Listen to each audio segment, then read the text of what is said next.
In the vast expanse of the Pacific Ocean, where the sky seems endless and the waters deep, a plane soars high above, carrying the hopes and dreams of every passenger aboard. But the calm is deceiving. Beneath the steady hum of engines and the routine pace of a flight, something is wrong. The instruments flicker, the engines tremble. A hidden danger lurks in the skies. As United Airlines Flight 1175 begins its journey, no one could have foreseen that a small mechanical flaw would set the stage for one of the most harrowing emergency landings in aviation history. What happens when control slips away and survival becomes a race against time? The clock is ticking, the storm is closing in, and the crew faces a choice that will define their courage and their fate. Mayday! Mayday! This is United Airlines Flight 1175. Engine failure, severe turbulence. We're losing altitude. The words crackle over the radio, a chilling confirmation of the danger they are facing. The airport hummed with life, a blend of hurried footsteps, distant announcements, and the steady rumble of airplanes taking off. United Airlines Flight 1175 was set to depart, a routine journey from San Francisco to Honolulu, carrying a mix of tourists, business professionals, and families looking forward to a warm getaway. The early morning atmosphere carried a sense of calm, but subtle details hinted at something beneath the surface. Captain David Hansen, a seasoned pilot with over 3 decades of experience, strode through the terminal. His uniform was immaculate, his posture confident, but his eyes betrayed a lingering fatigue. He glanced at his phone, his lips tightening as he read a message from his wife. Their recent arguments weighed on him, though he was careful not to let it show. At the gate, First Officer Eleanor Reed adjusted her tie, her nerves concealed beneath a practiced smile. This was her chance to prove herself, a critical step in her career. She had reviewed the flight plan meticulously the night before, but she couldn't shake the faint flicker of anxiety that always accompanied her during takeoff. Meanwhile, the lead flight attendant, Lisa Carter, greeted passengers with her usual warmth. She noticed the single mother struggling with her toddler and offered a reassuring smile. Lisa was adept at reading people, and she could sense the nervous energy in a few passengers. She herself carried a quiet grief, a recent personal loss that she kept tucked away behind her professional demeanor. As the passengers settled into their seats, the camera pans across a diverse group of individuals, a young couple taking their first trip together, their excitement palpable, a businessman furiously typing on his laptop, oblivious to the world around him, an elderly man clutching a photo album, a wistful look in his eyes, a teenager staring out the window lost in thought. The aircraft itself stood gleaming under the morning light, an impressive Boeing 777. Ground crews moved efficiently, loading luggage and conducting routine checks.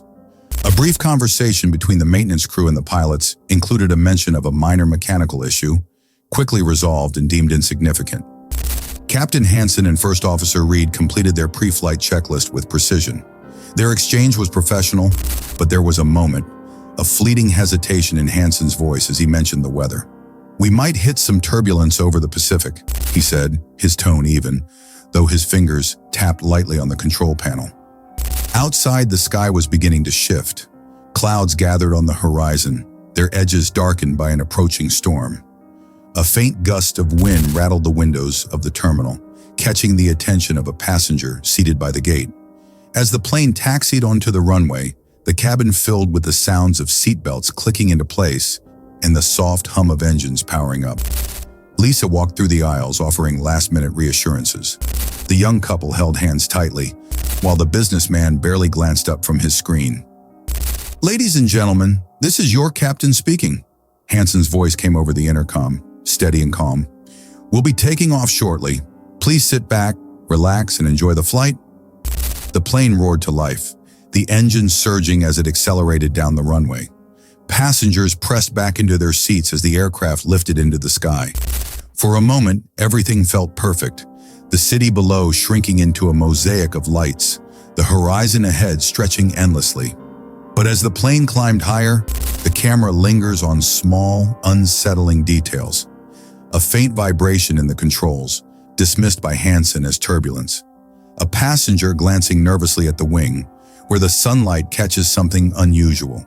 A subtle tension in Reed's hands as she adjusts the throttle. The scene closes with the aircraft leveling off at cruising altitude. The passengers begin to relax, conversations bubbling up, and Lisa starts her service round.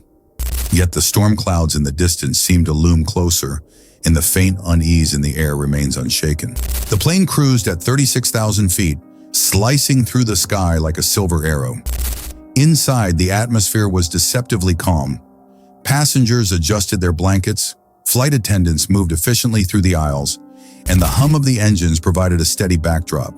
But beneath the surface, tensions were beginning to brew. Captain Hansen leaned slightly forward in his seat, his eyes scanning the instrument panel. Everything appeared normal, yet he couldn't shake the feeling of unease. "Elena, double-check our engine performance. Something feels..." He trailed off, unwilling to voice his concern outright. Reed didn't question him. She tapped a few commands into the computer and studied the data. "It's all within parameters," she replied, though her brow furrowed slightly. The first subtle tremor came just after the meal service began.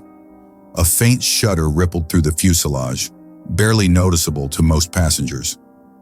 Hansen and Reed exchanged a glance but said nothing. In the cabin, Lisa noticed it too. She paused mid-step, her hand tightening around the drink cart. "Just turbulence," she murmured to a passenger who had looked up nervously.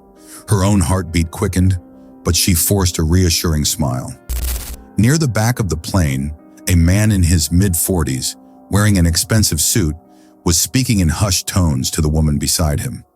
"It's better if no one knows," he whispered, his voice barely audible over the cabin noise. The woman nodded, her expression tense. Whatever they were discussing, it was clear they were hiding something. Across the aisle, the teenager by the window had noticed their exchange.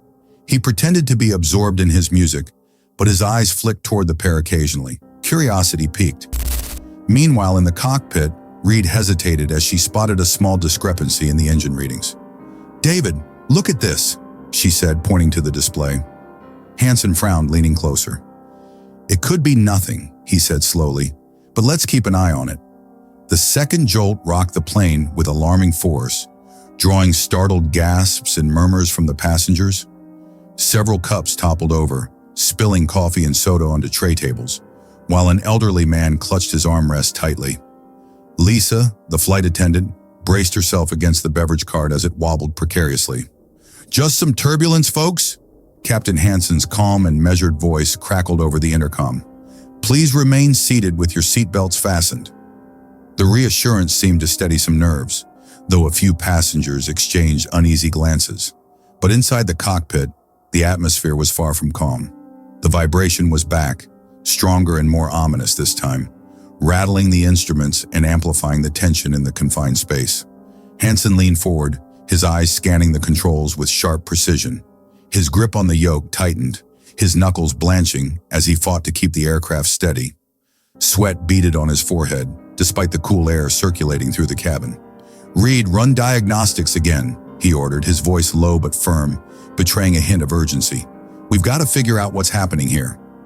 First Officer Reed was already hunched over his screen, his fingers flying over the controls as he initiated another series of system checks. His brow furrowed in concentration, but the lines of worry etched into his face were impossible to hide. The cockpit lights cast a pale glow, reflecting off the screens and illuminating the growing tension between the two pilots. The rhythmic hum of the engines, now accompanied by an unsettling vibration, filled the silence between their clipped exchanges. For a brief moment, Hansen's thoughts drifted elsewhere, breaking through the focus he tried so desperately to maintain. He thought of his wife and the text message she had sent earlier that morning, the one he hadn't yet answered. It was a simple message, just a few words, but now it seemed to carry so much weight. A pang of guilt stabbed at him as he imagined her waiting for a response, unaware of the growing turbulence in the skies. He pictured his daughter's smiling face, remembered the way she waved goodbye at the airport. The thought was fleeting, but it hit him like a punch to the gut. He shook his head, forcing himself back to the present. This wasn't the time for distractions. Every second counted, and his focus needed to be razor sharp. Hansen drew a deep breath, his chest tightening as he prepared for whatever lay ahead. He glanced at Reed, who met his gaze with a silent nod, their unspoken understanding clear. They were in this together, and there was no room for doubt or hesitation. In the cabin, Lisa approached the man in the suit and the woman beside him. "Can I get you anything?" she asked, her tone polite but watchful. The man shook his head curtly, but Lisa's trained eye caught the way the woman's hands trembled slightly. Back in the cockpit, Reed's voice broke the silence. "David, this isn't turbulence. We've got an issue with the right engine." Hansen's heart sank as he scanned the diagnostics. The vibrations had turned into a persistent rumble, and the engine temperature was climbing. "Notify ATC," he said, his voice tight. Honolulu Center, this is United 1175. Reed began, her tone professional despite the growing tension. She relayed their situation, carefully choosing her words to avoid alarming anyone unnecessarily. In the cabin, Lisa noticed the change in the flight attendant's demeanor. They moved with more urgency now, their smiles thinner, their eyes darting toward the cockpit door. The third jolt came without warning, accompanied by a loud bang. Gasps and cries erupted from the passengers as the plane shuddered violently. Lisa grabbed the nearest seat for support, her heart pounding. In the cockpit, alarms blared as Hansen and Reed fought to stabilize the aircraft. Right engine failure, Reed confirmed, her voice shaking slightly. Hansen's jaw clenched. "Shut it down," he ordered. As Reed worked, Hansen glanced at the controls. They were losing altitude, and fast. His mind raced through the possibilities, none of them good. As Reed worked, Hansen glanced at the controls. They were losing altitude and fast. His mind raced through the possibilities, none of them good. The roar of the engines was deafening, the cabin lights flickering as the plane shook violently. Captain Hansen gripped the yoke with both hands, his knuckles white against the controls.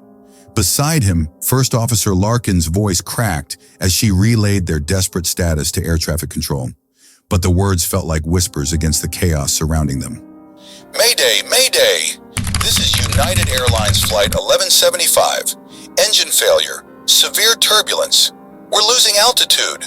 The cockpit was a symphony of alarms, warning lights flashing in every corner, the monotonous blare of the altitude alert cutting through the tension. Sweat dripped down Hansen's brow as he wrestled with the controls, his every movement precise yet strained. The critical moment came without warning. A loud metallic groan echoed through the plane, followed by a gut-wrenching jolt. Passengers screamed as the aircraft tilted sharply to one side, the left wing dipping perilously close to the Pacific Ocean below. In the cabin, chaos reigned. Overhead compartments burst open, luggage spilling into the aisles. Oxygen masks dangled limply, a stark reminder of the danger they were in. Flight attendants, though visibly shaken, moved quickly to calm the passengers, their voices firm but trembling. A mother clutched her toddler to her chest, whispering prayers through tears. An elderly man gripped the armrests, his knuckles pale, as he stared out the window at the engine, spewing smoke and debris. The tension was palpable, every second stretching into an eternity. Back in the cockpit, Hansen's mind raced. The left engine was completely out, and the right one was struggling to compensate. "We're going to have to ditch," he muttered, more to himself than to Larkin. Her head snapped toward him, her expression a mix of fear and determination. "Are you sure? We might still make the island." "We won't," Hansen cut her off, his voice firm. "If we try, we'll stall out before we get there. We need to go down now while we still have some control." Larkin hesitated for a heartbeat before nodding, her jaw tightening. "What's the plan?" Hansen's gaze flicked to the altimeter. "We aim for the water. Keep the nose up, minimize impact. It's going to be rough, but it's our best shot." He reached for the intercom, his voice steady despite the chaos. This is your captain. We are preparing for an emergency landing. Please remain seated and brace for impact. The announcement sent a ripple of panic through the cabin. Passengers exchanged fearful glances, some clutching hands, others squeezing their eyes shut in silent prayer. The plane descended rapidly, the ocean rising to meet them at an alarming speed. Hansen and Larkin worked in perfect tandem, their hands moving over the controls with practiced precision. "Flaps down," Hansen ordered. "Flaps down," Larkin confirmed, her voice steady despite the fear in her eyes.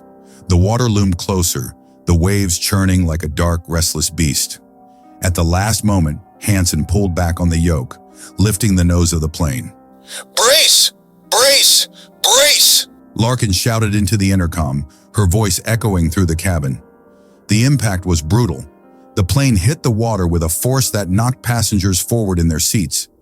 The sound of metal scraping against water was deafening, drowning out the screams and cries. The fuselage shuddered violently, but miraculously it held together. The force of the crash sent a spray of water over the cockpit windows, momentarily blinding Hansen and Larkin. Alarms continued to blare, a cacophony of warnings that seemed almost pointless now. Evacuation, Hansen rasped, his voice hoarse. Get them off this plane. In the cabin, flight attendants sprang into action, opening emergency exits and deploying slides. The freezing ocean water surged into the aircraft, pooling around passengers' feet as they scrambled to escape. A young man helped an elderly woman to the slide, his own fear taking a back seat to her safety. A father shielded his daughter from the icy spray as they waited their turn to evacuate. Hansen and Larkin stayed in the cockpit until the last possible moment, ensuring the systems were shut down to prevent further damage. Finally, Hansen turned to Larkin, his expression weary but resolute. "Time to go," he said. They made their way to the nearest exit, the cold biting at their skin as they plunged into the lifer raft. The faint hum of rescue helicopters grew louder as they approached the crippled aircraft resting precariously on the ocean surface. For a moment, there was an almost sacred silence, a collective understanding that they had survived something unimaginable. Captain Hansen stood at the edge of the cockpit door, his uniform soaked and his hands trembling. He looked at First Officer Miller, who was slumped back in his seat, his head tilted upward as if silently thanking the heavens. Their eyes met, and in that wordless exchange, years of camaraderie and trust solidified in an instant. They had done it. Against every odd, they had brought the plane down safely in conditions no simulator could replicate. The passengers began clapping, weak at first, then rising in strength, a raw expression of gratitude and relief. Parents hugged their children tightly, tears streaming down their faces. Strangers who hours earlier had shared nothing more than polite greetings now held hands united by a bond forged in chaos. As the rescue boats approached, Captain Hansen addressed the passengers over the intercom, his voice steady but tinged with emotion. "Ladies and gentlemen," he began, pausing to gather himself, "we've been through a trial none of us could have anticipated, but you all showed courage and resilience. Help is here, and I want to thank you for your patience and trust. We're going home." On the open water, the rescue teams worked swiftly to evacuate the passengers. The crew remained behind, ensuring everyone was accounted for before stepping off the plane themselves. Hansen watched as the last passenger, an elderly woman clutching her rosary, was guided onto a lifeboat. She turned back to him and mouthed the words, "Thank you." Standing on the deck of the rescue ship, Hansen allowed himself a moment of reflection. The day's events played back in his mind, every decision, every split-second choice. First Officer Miller approached, wrapping a thermal blanket around his shoulders. "You know, Captain," he said, his voice a mix of exhaustion and triumph, "I always trusted we'd make it. But today I think we went beyond trust. We became something stronger." Hansen smiled faintly, the corners of his mouth twitching upward. "That's the thing about flying," he replied, his voice steady. "You prepare for everything, but it's the unknown that tests who you really are." For the crew and passengers of United Airlines Flight 1175, it marked the end of a nightmare and the beginning of a story they would carry forever. A story of courage, resilience, and the unyielding will to survive.